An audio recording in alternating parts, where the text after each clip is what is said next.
मेरे प्यारे छात्रों, सृजन क्लासेस के इस वीडियो लेक्चर में आप सभी का बहुत बहुत स्वागत है। आज हम लोग प्रकाश के परावर्तन चैप्टर के अंतर्गत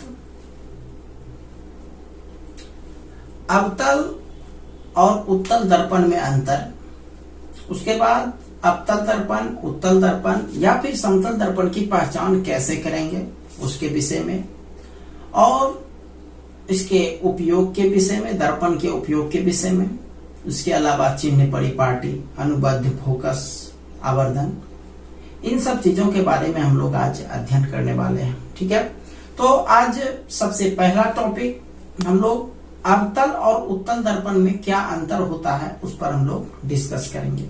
तो पहले एक आउटलाइन हम ले लेते हैं, उसके बाद हम नोट्स यहाँ पर लिखा हुआ हम उसको डील करेंगे। तो आपको अवतल दर्पण और उत्तल दर्पण के विषय में पहले से ही डेफिनेशंस में लिखाया गया है कि अवतल दर्पण में जो होता है परावर्तक सतह वह धंसा हुआ होता है, जबकि उत्तल दर्पण में जो परावर्तक सतह होता है वह उभरा हुआ होता है। कल हमने विभिन्न परिस्थितियों में उत्तल और अवतल दर्पण में किन किन तरह का प्रतिबिंब बनता है उसके बारे में हमने पढ़ा था। तो आपको पता होगा कि जब हमने आपको अवतल दर्पण के बारे में बताया था तो अवतल दर्पण में कुल 6 कंडीशंस हमने लिए थे। उन 6 कंडीशंस में से 5 कंडीशन में प्रतिबिंब जो है वह वास्तविक प्राप्त हो रहा था, जबकि एक कंडीशन में प्रतिबिंब काल्पनिक प्राप्त हो रहा था। यानी और साथ ही साथ हमने एक उत्तल दर्पण का भी प्रतिबिंब लिया था। तो उत्तल दर्पण का प्रतिबिंब कैसा होता था? काल्पनिक होता था। तो ये भी याद रखना है आपको कि उत्तल दर्पण का जो प्रतिबिंब होता है वह हमेशा काल्पनिक होता है, लेकिन अवतल दर्पण में जो प्रतिबिंब होता है वह वास्तविक भी होता है और काल्पनिक भी होता है। अब बात करते हैं उसके फोकस का। अवतल दर्पण का जो फोकस होता है वह वास्तविक होता है, क्योंकि वह वास्तविक कटान से बनता है, जबकि उत्तल दर्पण का जो फोकस होता है वह काल्पनिक होता है, क्योंकि वह काल्पनिक कटान से बनता है। जो वास्तविक होगा उसको पर्दा पर उतार सकते हो, जो काल्पनिक होगा उसको पर्दा पर नहीं उतार सकते हो। तो चलते हैं अब उसके नोट्स पर डिस्कस करते हैं। पहला अंतर, अवतल दर्पण का परावर्तक सतह धंसा होता है, जबकि उत्तल दर्पण का परावर्तक सतह उभरा होता है। ये इस तरह से उभरा होता है, ये इस तरह से धंसा होता है, तो इस तरह से होगा। और उभरा रहने का मतलब हुआ उसका अंदर भाग ये किया हुआ रहेगा, तो ये बनाने का जरूरत नहीं है। दूसरा, इसका फोकस वास्तविक होता है, क्योंकि वास्तविक कटान से फोकस बनता है, और यह जो है इसका फोकस वह काल्पनिक होता है। इसमें वास्तविक भी प्रतिबिंब बनता है और काल्पनिक भी प्रतिबिंब बनता है, जबकि उत्तल दर्पण में केवल और केवल काल्पनिक प्रतिबिंब ही बनता है। इसमें जो प्रतिबिंब का आकार है, 5 कंडीशन में आपने देखा कि सब में जो है, किसी में प्रतिबिंब छोटा था, किसी में प्रतिबिंब वस्तु के बराबर हो गया, और किसी में प्रतिबिंब जो है वह वस्तु के बराबर और या फिर बड़ा हो जाता था। तो इसमें तीनों तरह का प्रतिबिंब बनता है। लेकिन उत्तल दर्पण में क्या होता है, इसमें प्रतिबिंब हमेशा वस्तु से छोटा होता है। 5वां नंबर, इसे अभिसारी दर्पण कहते हैं, और उत्तल दर्पण को हम लोग अपसारी मतलब फैलना। तो अभिसारी माने सिकुड़ना, क्योंकि आप इसमें देखे होंगे कि प्रकाश के किरण परावर्तन के बाद ये एक बिंदु पर इस तरह से, यानी ये जो आपका मुख्य अक्ष है उसको इस तरह से काटा, ये हुआ एक तरह से सिकुड़ना। और इसमें क्या होता है, अभिसारी में इस तरह से प्रकाश का किरण टकराने के बाद इस तरह से फैलता हुआ नजर आ रहा है यहां से। तो इसको जो है अवतल दर्पण को अभिसारी भी कहते हैं, जबकि उत्तल दर्पण को अपसारी दर्पण कहते हैं। ठीक है, तो यह था आपका अंतर, इसको ध्यान रखिएगा। चलिए नेक्स्ट डेफिनेशंस पर चलते हैं, नेक्स्ट पॉइंट्स पर चलते हैं। समतल दर्पण, अवतल दर्पण और उत्तल दर्पण की पहचान, मतलब आपको एक शीशा दे देगा, उस शीशे को आपको बताना है कि यह किस प्रकार का दर्पण है, समतल है, अवतल है या फिर उत्तल है। तो उसमें आप क्या कीजिएगा, दो तरह से पहचान सकते हैं। यदि आप उसका प्रॉपर्टी समझते हैं, छूकर भी पहचान सकते हैं और बिना छुए भी पहचान सकते हैं। तो सबसे पहले बिना छुए, बिना स्पर्श किए कैसे पहचानेंगे? हम लोग क्या करेंगे, जिनको भी पहचानना होता है कि वो कौन सा दर्पण है, उस दर्पण को रखेंगे, उसके सामने जो है उसके नजदीक धीरे धीरे धीरे एक वस्तु को ले जाएंगे, नजदीक ले जाना है। तो आप देखिएगा कि नजदीक ले जाने के क्रम में क्या होगा कि उसमें यदि वस्तु का आकार और प्रतिबिंब का आकार में कोई परिवर्तन नहीं होता है, दोनों हमेशा समान आकार का रहता है, तो वह कौन सा दर्पण होगा? वह समतल दर्पण होगा। ठीक है, दूसरा पॉइंट पर चलते हैं। यदि आप दर्पण के नजदीक धीरे धीरे धीरे वस्तु को ले जाएंगे और वस्तु का आकार जो होगा मतलब प्रतिबिंब का आकार जो होगा वह वस्तु के आकार से धीरे धीरे धीरे धीरे बड़ा होते चला जाएगा, तो वह समझ जाइएगा कि वह अवतल दर्पण है। ठीक है, तीसरा पॉइंट पर चलते हैं। यदि वस्तु का प्रतिबिंब का आकार जो है वस्तु से हमेशा छोटा ही बना हुआ दिखाई पड़े, तो वह कौन सा दर्पण होगा? तो वह उत्तल दर्पण होगा। ये हमने 3 चीज लिखा है। अब स्पर्श करके, छू करके किसी वस्तु के बारे में कैसे जान सकते हैं? छू करके किसी दर्पण को आप कैसे पहचान सकते हैं? उसके लिए हम लोग क्या करेंगे, हम लोग अपने हाथ से दर्पण को स्पर्श करेंगे, छुएंगे, और उससे क्या होगा, उसको अवलोकन करने के बाद हम लोगों को पता चलेगा कौन समतल है, कौन अवतल है, कौन उत्तल है। तो यदि आपको स्पर्श करने पर पता चले कि तल जो है उसका परावर्तक सतह समतल है, तो वह समतल दर्पण हो जाएगा। और यदि आप परावर्तक सतह को छूते हैं, लगेगा कि वह धसा हुआ है। क्या लगेगा? धसा हुआ है, धसा हुआ है। तो समझ जाएंगे कि वह कौन सा दर्पण है, तो वह अवतल दर्पण है। और यदि छुए आप परावर्तक सतह को, ये ऐसी उभरा हुआ नजर आए, तो यह समझ जाइए कि वह उत्तल दर्पण है। तो यह था आपका पहचान का नियम। ठीक है, तो हम उम्मीद करते हैं कि जितना भी दर्पण के बीच अंतर बताया गया उसको आप समझ गए होंगे, और साथ ही साथ दर्पण को पहचानने का जो रूल बताया गया वह समझ लेंगे। ठीक है, चलिए अब चलते हैं नेक्स्ट टॉपिक पर, इसको अब मिटा रहे हैं।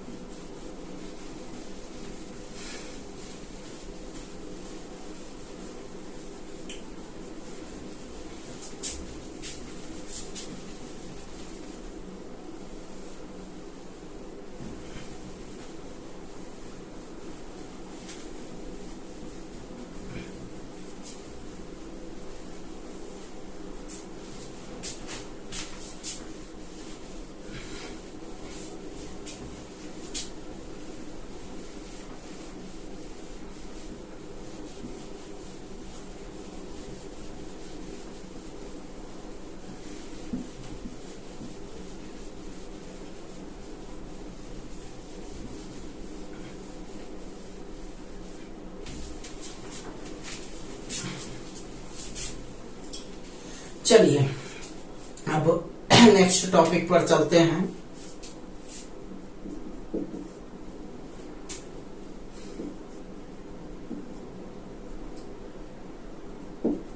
अवतल दर्पण का उपयोग पर, अवतल दर्पण का उपयोग। तो अवतल दर्पण का जो सबसे पहला उपयोग है वह है दाढ़ी बनाने में।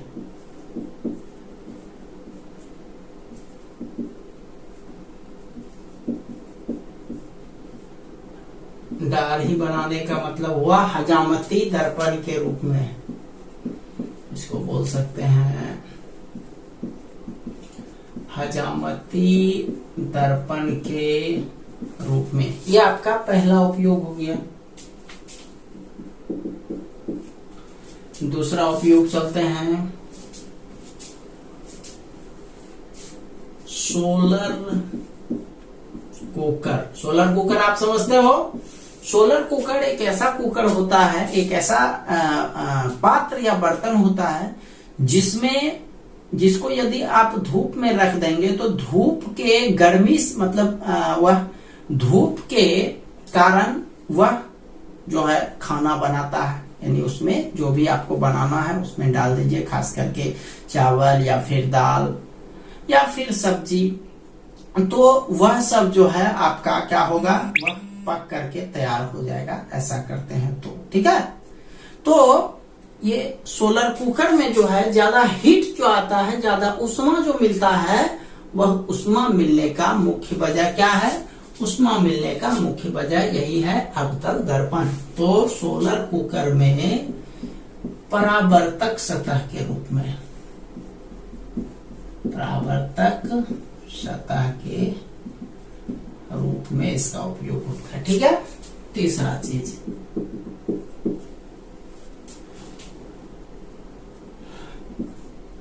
डॉक्टर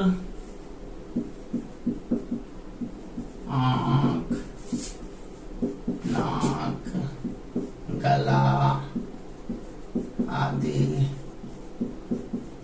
देखने के लिए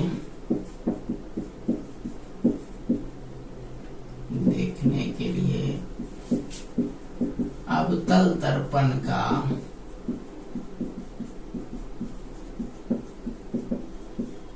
प्रयोग करते हैं। ठीक है। आंख, कान, नाक ये सब देखने के लिए अवतल दर्पण का प्रयोग करते हैं।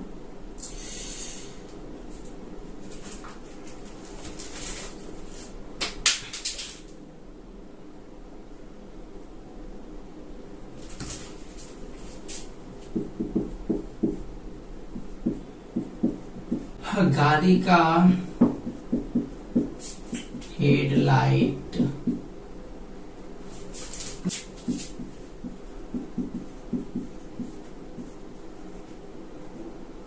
टॉर्च इत्यादि में। तो ये था आपका अवतल दर्पण का उपयोग। अब चलते हैं उत्तल दर्पण का उपयोग।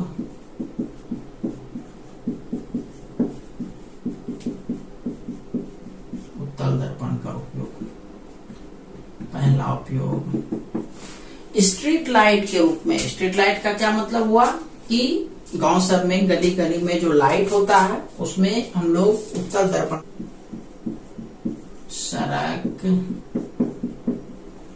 या गली, सड़क या गली में स्ट्रीट लाइट के परावर्तक सतह के रूप में। और दूसरा नंबर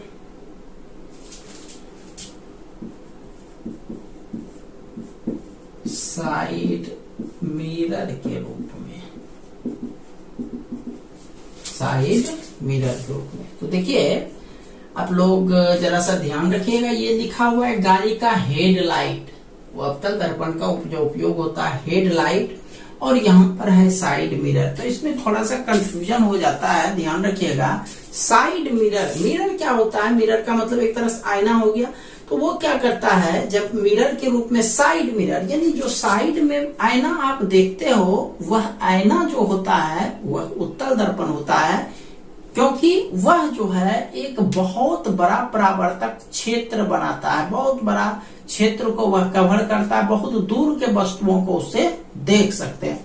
तो साइड मिरर के रूप में उत्तल दर्पण का प्रयोग करते हैं, जबकि हेड लाइट के रूप में, हेड बड़ा, हेड जो लाइट होता है आप लोग जानते हैं, गाड़ी का जो हेड लाइट आगे लगा रहता है, उसमें हम लोग उत्तल दर्पण या अवतल दर्पण का प्रयोग करते हैं। ठीक है। तो यह था आपका उत्तल दर्पण और अवतल दर्पण का उपयोग। चलिए नेक्स्ट डेफिनेशन पर चलते हैं।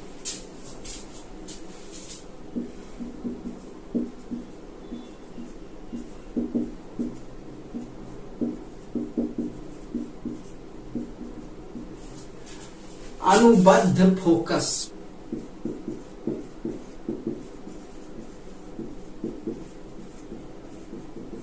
ओके, अनुबद्ध फोकस कंजुगेट फोके। देखिए जब किसी गोलीय दर्पण या लेंस, जब किसी गोलीय दर्पण या लेंस के प्रधान अक्ष पर, किसी गोलीय दर्पण या लेंस के प्रधान अक्ष पर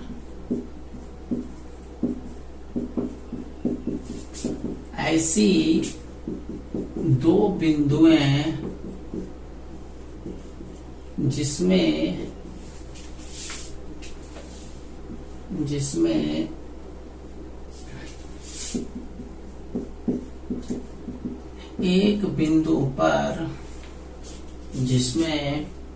एक बिंदु पर वस्तु रखा जाता है तथा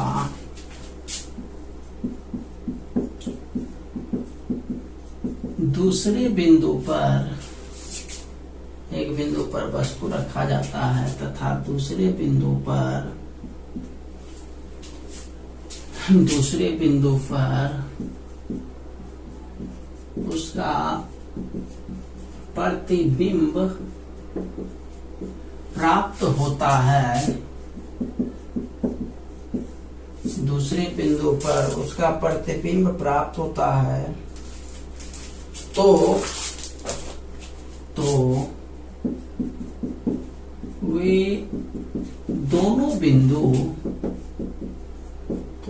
दोनों बिंदु अनुबद्ध फोकस कहलाते हैं। अनुबद्ध फोकस कहलाते हैं। ठीक है, देखो क्या मतलब हो गया। ये यहाँ पर चित्र बना लेते हैं। ये एक दर्पण हो गया,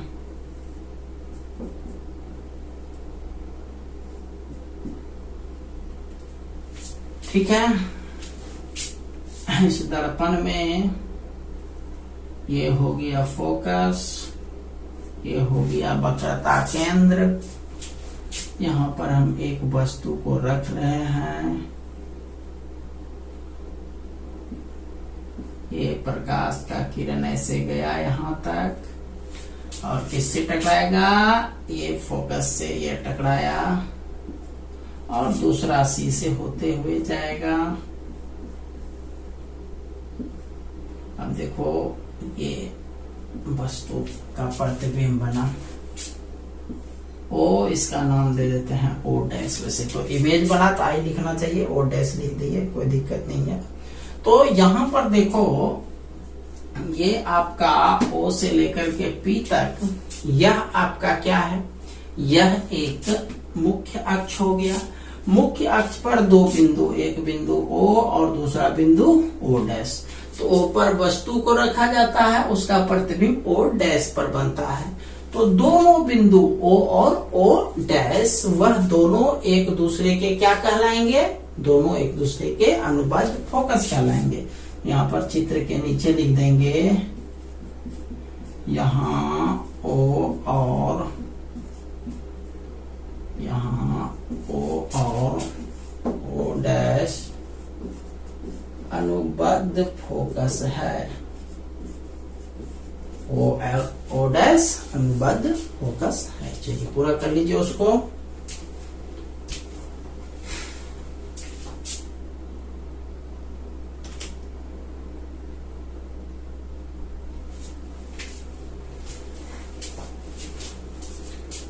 चलिए चलते हैं नेक्स्ट पॉइंट पर।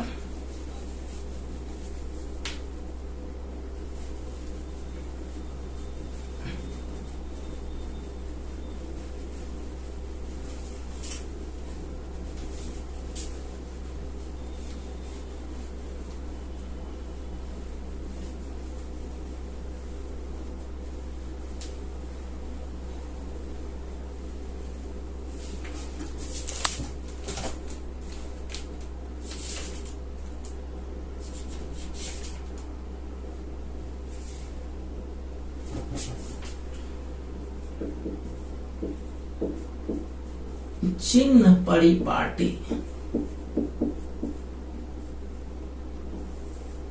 Sign convention, sign convention. देखिए ये क्या साइन कन्वेंशन का क्या मतलब होता है। देखिए किसी दर्पण में जो है जब वस्तु को रखा जाता है तो उसका प्रतिबिंब दूरी हो, चाहे वस्तु दूरी हो, चाहे फोकस दूरी हो, चाहे फिर वक्रता त्रिज्या हो, तो इन सब दूरी को धनात्मक या ऋणात्मक चिन्ह से सूचित किया जाता है। यानी दूरी या तो पॉजिटिव लेते हैं या तो निगेटिव लेते हैं, तो इसी चिन्ह का नाम है चिन्ह परिपाटी। ठीक है, तो देखिए चिन्ह परिपाटी का मुख्य रूप से रूल क्या होता है, ये ध्यान रखिएगा कि दर्पण के आगे जो होता है, दर्पण के आगे वह चिन्ह हमेशा निगेटिव होता है और दर्पण के पीछे का चिन्ह हमेशा क्या होता है, पॉजिटिव होता है। यदि हम अवतल दर्पण की बात करें, ध्यान दीजिएगा यह चिन्ह स्कीम जो है, जब भी आप न्यूमेरिकल सवाल बनाइएगा यानी इसका मैथमेटिकल सवाल, तो आपको वहां पर बहुत यूज होगा चिन्ह का। इसीलिए ध्यान से याद रखिएगा कि दर्पण के आगे का चिन्ह जो है हमेशा निगेटिव और दर्पण के पीछे का चिन्ह हमेशा पॉजिटिव होता है। तो आप जानते हो कि वस्तु तो हमेशा जब भी रखेंगे वह दर्पण के आगे ही रखेंगे, तो वस्तु दूरी को हम लोग यू से सूचित करते हैं, वह हमेशा निगेटिव ही आएगा, चाहे दर्पण की बात करें चाहे लेंस की बात करें, u इज ऑलवेज नेगेटिव। ठीक है, रहा सवाल फोकस का, तो देखो यह जो है गोला इस तरफ पूर्ण हो रहा है, यानी फोकस इसका इधर ही होगा, तो फोकस क्या होगा, फोकस दूरी भी निगेटिव होगा। रहा सवाल प्रतिबिंब बनने का, तो आप अवतल दर्पण में 6 कंडीशन पढ़े हैं, तो इसमें ध्यान होगा कि अवतल दर्पण में वास्तविक भी बनता है और काल्पनिक भी बनता है, तो यानी दर्पण का आगे भी प्रतिबिंब बनता है और दर्पण के पीछे भी प्रतिबिंब बनता है, तो वास्तविक भी बनता है और काल्पनिक भी बनता है। तो भी का मान जो होगा, भी प्रतिबिंब दूरी को कहते हैं, भी निगेटिव भी होगा और पॉजिटिव भी होगा। निगेटिव होगा इस सेंस में यहाँ पर जो है भी का रिजल्ट, भी का चिन्ह निगेटिव भी होगा और पॉजिटिव भी होगा। तो भी का निगेटिव उस सेंस में होगा जब प्रतिबिंब वास्तविक हो, इससे तो प्रतिबिंब वास्तविक का मतलब दर्पण के पहले बन जाएगा, और उसी तरह से भी का चिन्ह पॉजिटिव होगा जब प्रतिबिंब काल्पनिक हो या फिर आभासी हो, क्योंकि काल्पनिक के होने की स्थिति में अवतल दर्पण में प्रतिबिंब कहाँ बनेगा, दर्पण के पीछे बनेगा। ठीक है, अब उसी तरह से जरा सा अब उत्तल दर्पण में भी डिस्कस कर लेते हैं। ये उत्तल दर्पण हो गया, ये मुख्य फोकस मुख्य अक्ष हो गया। अब इसमें ये वस्तु रखा गया, इस तरह से टकराया, तो ये हो गया आपका फोकस और ये हो गया आपका वक्रता केंद्र।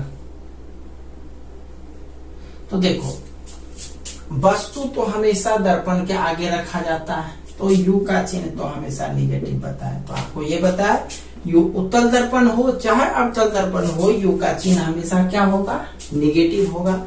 रहा सवाल एफ का, तो एफ देखो यह जो है फोकस हमेशा उस तरफ ही बनेगा, दर्पण के बाद बनने का मतलब हो गया कि उसका चिन्ह जो है वो पॉजिटिव होगा। अच्छा, एफ पॉजिटिव होगा तो सी भी तो उसी साइड है, तो सी भी पॉजिटिव होगा, सी नहीं लिखते हैं, सी का चिन्ह वही होगा जो एफ का चिन्ह होगा। ठीक है, अच्छा अब रहा सवाल प्रतिबिंब दूरी। प्रतिबिंब हमेशा काल्पनिक होता है और काल्पनिक का मतलब हुआ दर्पण के पीछे बनेगा, तो यह चिन्ह इसका हमेशा क्या होगा, पॉजिटिव होगा। तो सबका चिन्ह समझ गए आप लोग। चलिए अब डेफिनेशन पर चलते हैं। ये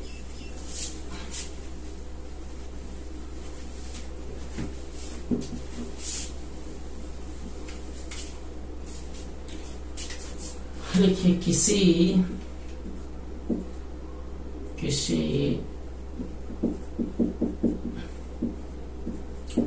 गोलीय दर्पण में किसी गोलीय दर्पण में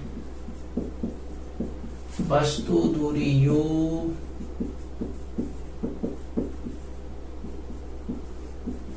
प्रतिबिंब दूरी ब्रैकेट में भी तथा फोकस दूरी ब्रैकेट में f। ठीक है, तीनों को जिस चीज से सूचित करते वो लिखते हैं, वस्तु दूरी u, प्रतिबिंब दूरी v तथा फोकस दूरी u को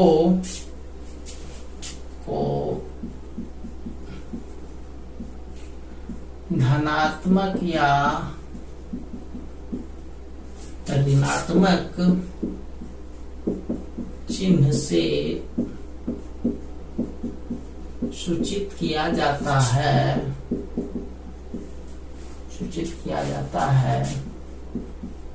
इसे चिन्ह परिपाटी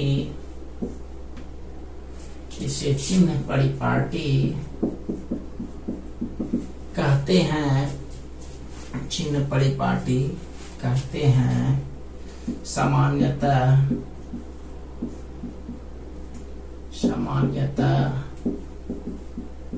दर्पण के आगे का चिन्ह धनात्मक ऋणात्मक तथा दर्पण के पीछे या बाद का चिन्ह धनात्मक होता है।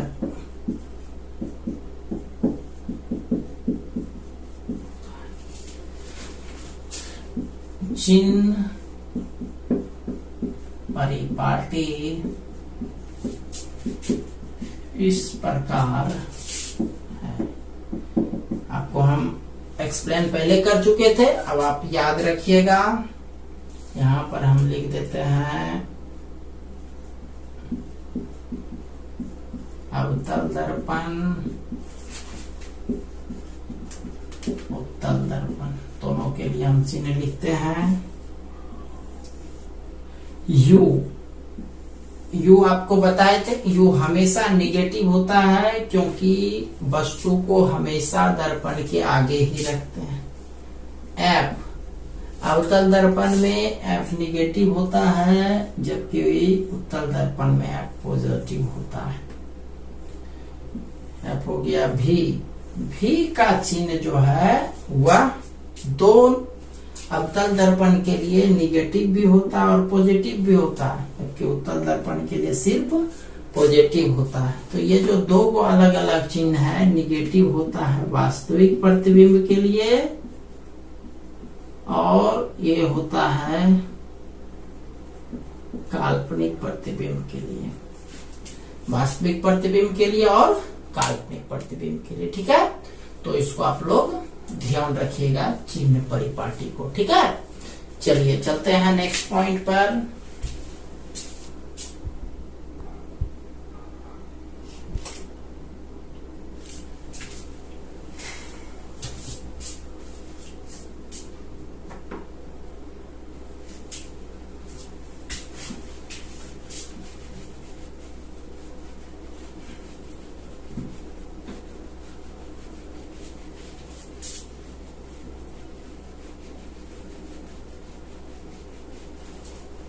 चलिए नेक्स्ट डेफिनेशन पर चलते हैं।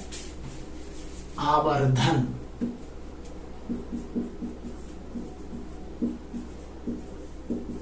आवर्धन अंग्रेजी इसका होता है मैग्निफिकेशन।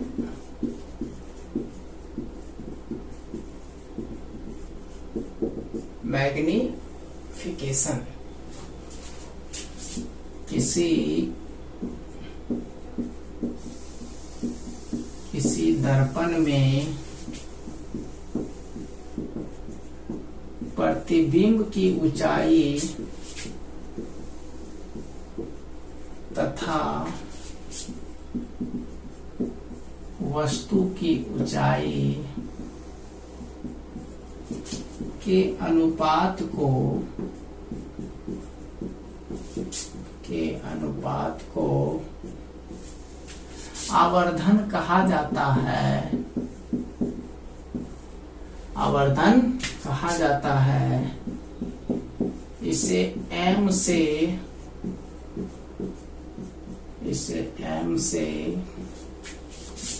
सूचित किया जाता है। कौन सी से सूचित करेंगे? इसको m से सूचित करेंगे। चलिए अब इसको फॉर्मूला लिखते हैं। आवर्धन ब्रैकेट में m, आवर्धन बराबर सूत्र याद रखिएगा -v/u होता है। ये आपको दर्पण के लिए याद रखना है। हालांकि हम लोग लेंस पढ़ेंगे तो लेंस के लिए v/u होता है, उसमें पॉजिटिव होता है। तो इतना बराबर हम लोग लिखेंगे प्रतिबिंब की ऊंचाई बटे वस्तु की ऊंचाई। प्रतिबिंब की ऊंचाई बटे वस्तु की ऊंचाई। ठीक है, तो इसको आप लोग याद रखिएगा।